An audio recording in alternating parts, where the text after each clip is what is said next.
जी हाँ, Liz truss अब बन चुकी हैं यूके की शॉर्टेस्ट सर्विंग प्राइम मिनिस्टर। उन्होंने सिर्फ 45 डेज बाद ही अपनी प्राइम मिनिस्टरशिप से इस्तीफा या रेजिग्नेशन दे दिया है। That I am resigning as leader of the Conservative Party. कहा जा रहा है कि यूके की खराब इकोनॉमिक सिचुएशन की वजह से उन्होंने रिज़ाइन किया है।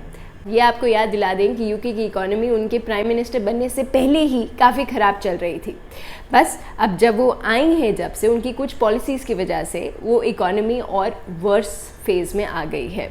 यूके की इकोनॉमी ऑलरेडी इकोनॉमिक स्टैग्नेशन और इन्फ्लेशन से जूझ रही थी। तो आइए आज जान लेते हैं ऐसे कौन से 4 रीज़न हैं जिनकी वजह से लिज ट्रस ने आज रेजिग्नेशन दे दिया है अपने प्राइम मिनिस्टरशिप की कुर्सी से। सबसे पहला रीज़न आ जाता है मिनी बजट का। लिज ट्रस जब प्राइम मिनिस्टर बनने की रेस में उतरी थी तभी उन्होंने अपने एजेंडा में ये बता दिया था कि अगर वो प्राइम मिनिस्टर बन जाती हैं तो वो यूके को इकोनॉमिक क्राइसिस से बाहर निकालने के लिए सबसे पहले तो टैक्स कट्स करेंगी। टैक्स कट्स में कॉरपोरेट टैक्स को कम करेंगी और दूसरा कि वो एनर्जी प्राइसेस को थोड़ा कंट्रोल करेंगी। एनर्जी प्राइसेस की कैपिंग करेंगी, मतलब पर यूनिट एनर्जी प्राइस को फिक्स कर देंगी और लोगों को मतलब उतना ही प्राइस देना होगा। और अगर इनपुट कॉस्ट ज़्यादा आ रहा है तो वो जितना भी ज़्यादा प्राइस है वो गवर्नमेंट पे करेगी। ऋषि सुनाक जो उनके कंटेंडर थे प्राइम मिनिस्टर बनने की दौड़ में, उन्होंने उस टाइम भी ये वार्न किया था कि अगर ये पॉलिसीज़ को वो इम्प्लीमेंट करेंगी तो then it can be disastrous for the UK's economy. फिर क्या, जैसे ही लिज ट्रस पावर में आई, यूके के फाइनेंस मिनिस्टर ने मिनी बजट पेश किया और वही किया जो उन्होंने एजेंडा में कहा था। गवर्नमेंट स्पेंडिंग बढ़ा दी और टैक्स कट्स कर दिए। टैक्स कलेक्ट करना कम कर दिया और गवर्नमेंट की स्पेंडिंग बढ़ा दी। कॉर्पोरेट टैक्स ही कम किया था तो मतलब अमीर लोगों को आराम मिला, आम लोगों को कोई इसमें खास आराम नहीं था। अब दूसरा रीज़न आ जाता है मार्केट रिएक्शन।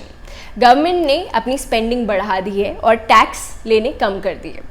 एक जहाँ से पैसा आता था वो कम कर दिया और जहाँ से ज़्यादा है वो बढ़ा दिया। आप सोचिए कि गवर्नमेंट के पास पैसा कहाँ से आएगा। और ये चीज़ बहुत जल्दी समझ ली थी ग्लोबल इन्वेस्टर्स ने। इन्वेस्टर्स ने मार्केट से अपना पैसा निकालना शुरू कर दिया। कौन सी मार्केट से? यूके की मार्केट से अपना पैसा निकालना शुरू कर दिया। इन्वेस्टर्स कहीं ना कहीं समझ गए थे कि यूके, जिसकी परफॉर्मेंस कुछ खास नहीं चल रही है, वो आने वाले समय में बहुत भारी कर्जे तले दबने वाला है। इसलिए उन्होंने सोचा कि क्यों ना यूके की इकोनॉमी से अपना पैसा बाहर निकाल लिया जाए।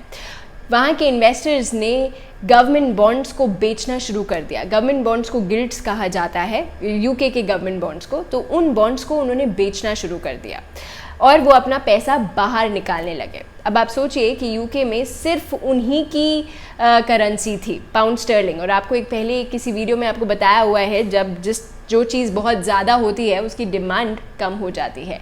यही हो रहा था कि पाउंड स्टर्लिंग का रेट यूएस डॉलर के मुकाबले बहुत कम हो गया। थर्ड रीज़न आ जाता है entry of bank of England. अभी सिचुएशन यूके में ये है कि सब चीज़ें बहुत महंगी हो चुकी है, इन्फ्लेशन काफ़ी बढ़ चुकी है। इन्वेस्टर्स यूके की मार्केट से, स्टॉक मार्केट से पैसा निकालते जा रहे हैं। गवर्नमेंट बॉन्ड्स बहुत ही सस्ते हो गए हैं, यील्ड रेट बढ़ गया है, प्राइसेस कम हो गए हैं और सब कुछ बहुत महंगा हो गया एक तरह से। तो लिक्विडिटी ज़्यादा हो गई है मतलब मार्केट में। तो बैंक ये स्टेप उठाता है कि क्यों ना इंटरेस्ट रेट बढ़ा दे ताकि लोग कम लोन लें।